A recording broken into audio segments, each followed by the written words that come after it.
ધારા છે, પણ મૂળ તો આપણું સનાતન ધર્મ છે. સનાતન ધર્મની જ બધી પાંખો છે. બિલકુલ. એટલે એ કુસંગી તો ન જ કહેવાય.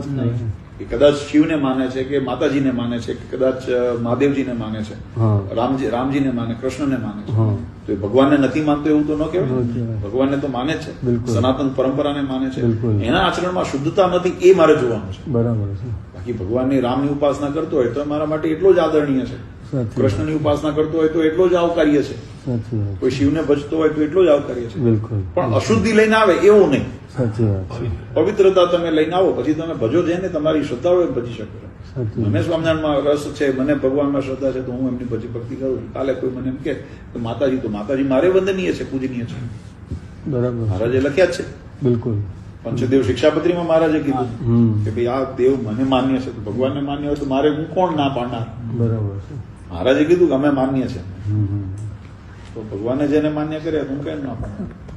એવું છે. આપણે જેમાં શુદ્ધિની વાત કરી, રજસ્વલાની સમજણ આપી, કંઠીની સમજણ આપી, એવી રીતે શુદ્ધિમાં ધર્મમાં જે બહિર્મુખ ગયા હોય તો એના પછી પણ શુદ્ધિ એ પણ બતાવ્યું જે આપણે એમાં એવો છે કે બે પ્રકારના શૌચ બતાવ્યા, એની શુદ્ધિ માટે શાસ્ત્રમાં બતાવ્યું. હવે એમાં પણ જો પવિત્રતા અને ક્લીનનેસ બંનેનો સમન્વય છે. બરાબર. હાઇજેનિક દ્રષ્ટિએ હમણાં આ કોરોના એવું નહોતા કહેતા હાથ ધોવો, સેનિટાઈઝ કરો, બહાર જઈને કોગળા કરો, હાથ પગ ધોવો. આપણી પરંપરા જૂની હતી જ, એટલે હાઇજેનિક પણ હતી, સાથે સાથે પવિત્રતાનો ભાવ હતો. લઘુ શંકા કરો તો હાથ પગ ધોવો, દીર્ઘ શંકા કરવા જાઓ તો પછી તમારે સ્નાન કરીને નાવું પડે. એના 17 વખત હાથ ધોવા. તો હાથ ધોવાની 17 વખતનો હેતુ એટલો હતો કારણ કે જે એની અંદર જમ્સ કે એનો જે ચિકાશ વગેરે તમારા સ્પર્શ થયો હોય એ એક વખત ધોવાથી નથી જતો.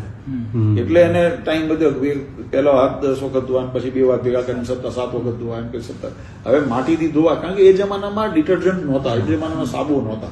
હવે એના બદલે ભલે તમે હેન્ડવોશ, પણ પ્રક્રિયા એ રાખો કે જેથી કરીને આમ ચોખ્ખા થાય. એમાં મેં કીધું ને, કારણ કે પવિત્રતાની સાથે હાઇજેનિકતાની પણ એટલું જ સમન્વય છે, પવિત્રતાનો એટલું છે. તો જેમ અમુક વસ્તુ એક વખત ગાળે શુદ્ધ થાય, અમુક વખત 2 વસ્તુ ગાળે શુદ્ધ થાય, એની પણ બતાવી છે. એક ઘણી વસ્તુ છે, તમે દૂધ છે તો 1 વખત ગાળો શુદ્ધ, અમુક વસ્તુ 3 વખત ગાળો તો શુદ્ધ થાય, 3 વખત ગાળવી. તો આપણે અત્યારે પણ મોડર્ન સાયન્સ પણ એ જ કહે છે ને, ડબલ ફિલ્ટર નથી આવતું, single filter, double filter, 3 filter, 4 filter, કેમ તો 7 ફિલ્ટર લગાવે. હા, તો કેમ લગાવે? પણ એ છે કહું છું, એટલે એ સ્વીકારે તો છે જ, પણ એમાં મેં કીધું ને, એમાં શુદ્ધતા એકલી ગણે છે, અને આપણે શુદ્ધતાની સાથે પવિત્રતા પણ ગણીએ છીએ. એટલે આપણે સ્પર્શથી એનો સંબંધ કરીએ છીએ કે ભાઈ અડીને જે કોણા હાથે અડ્યા છે, કેવા હાથે અડ્યા છે, બધું જોઈને એટલે એને પવિત્ર કરી પછી ભગવાનના કે ઠાકોરજીના થાળના કે આપણા જમવાના ઉપયોગમાં લઈએ.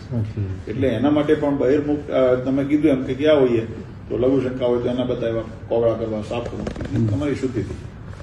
તો રસોઈની આપણે કરતા હોઈએ સત્સંગની, તો એની અંદર પણ અને આપણે કદાચ વ્યક્તિગત જીવનની અંદર પણ એ વસ્તુ લાગુ પડે ને? હા, પડે. એ તો દૈનિક પોતાના માટે જ છે. અને તમે જેવું મેં કીધું ને, જેમ અમે યજ્ઞ કરીએ છીએ, જેટલા પવિત્રતાથી કરીએ છીએ એટલો યજ્ઞનો પ્રભાવ વધે છે. બરાબર. દેવની તમે જેટલા પવિત્ર થઈને પૂજા કરશો એટલું દેવનું દેવત્વ વધશે. બરાબર છે. બરાબર. કારણ કે ભગવાનને ત્યાં ગમે હું અહીંયા રહ્યો એમ તમે જેટલા સાત્વિક થઈને તમે ઠાકોરજીની સેવા કરશો કે સત્સંગની સેવા કરશો, થાળમાં એમાં જોડાશો, એટલું એ જમવા ઉપર એની પ્રભાવ પડશે. એનું અન્ન જે ખાશે એના વિચારોમાં પરિવર્તન આવવા મળશે. બિલકુલ, બિલકુલ. તમારી આજે હું રસોઈમાં માનો સેવા આપું છું. ભગવાન પહેલા જમાનામાં આપણા ગઈડિયાઓ કહેતા કે કોઈ પણ રાંધતા ને બેનો તો ભગવાનના કીર્તનો બોલતા બોલતા રાંધતા. શા માટે? તો એ જે ભાવથી તમે જે થાળ બનાવ્યો છો, ભગવાન માટે બનાવો છો, એવા ભાવથી જે બનાવો છો ને તેની એના ગુણ એની અંદર આવે, એ અન્નની અંદર. અને એનો પ્રસાદ જયારે કોઈ લે ને તો એના પરિવર્તન, એના વિચારોમાં પરિવર્તન થાય. એનર્જી તમને આ ફિઝિક્સમાં ભણ્યા હશો તમે, એનર્જી હંમેશા ટ્રાન્સફરેબલ ફોર્મમાં હોય. આ લાઇટ આ થાય છે, આ magnetic energy converted to electrical energy, right? આવ્યું હતું ભણવામાં, સાયન્સ આવ્યું હતું ને ફિઝિક્સની અંદર. કોઈ પણ એનર્જી હોય તો એ એક ફોર્મમાંથી બીજા ફોર્મમાં ટ્રાન્સફોર્મ થાય છે, બીજા ફોર્મમાંથી એ રીતે ટ્રાવેલ કરે છે. હવા આમ જેમ હવા ટ્રાવેલ કરે છે, એનર્જી આમ ટ્રાવેલ ન કરે, ટ્રાન્સફોર્મ થઈ થઈ કરે, અને એ પછી લાસ્ટ ફોર્મની અંદર આપણે ત્યાં પહોંચે. તો કહેવાની આ તમારે ફોન ઉપર વાત કરીએ આપણે તો કેવી રીતે થાય છે? અવાજ અહીંનો છે, 1000 કિલોમીટર દૂર બેઠા હોય, પેલા ફોન પેલા દોરડાવાળા હતા, તો અહીંયા વાત થાય છે, કેવી રીતે થાય? હું અહીંયા બોલું છું તે અવાજ વાયુ વેગે એમાં તારમાં નથી જતો, એ converts magnetic field again converted to electrical field transfer થાય, અહીંયાથી પછી મેગ્નેટિક ફિલ્ડમાં થાય, અહીંયાથી પછી વોઇસ જનરેટ થાય, પછી તમને મળે. સાયન્સ છે. તો એમ આપણે જે કામ કરીએ છીએ, જે શબ્દો બોલીએ છીએ, એની એનર્જી ક્રિએટ થાય છે, એ ફોર્મ કન્વર્ટ થાય છે અને પેલામાં ટ્રાન્સફોર્મ થાય છે, પછી એ એનર્જી બીજા ફોર્મની અંદર જયારે બીજા ગ્રહણ કરે તેની અંદર એનર્જી, એટલે એ રીતે પ્રભાવ ઉભો થાય છે.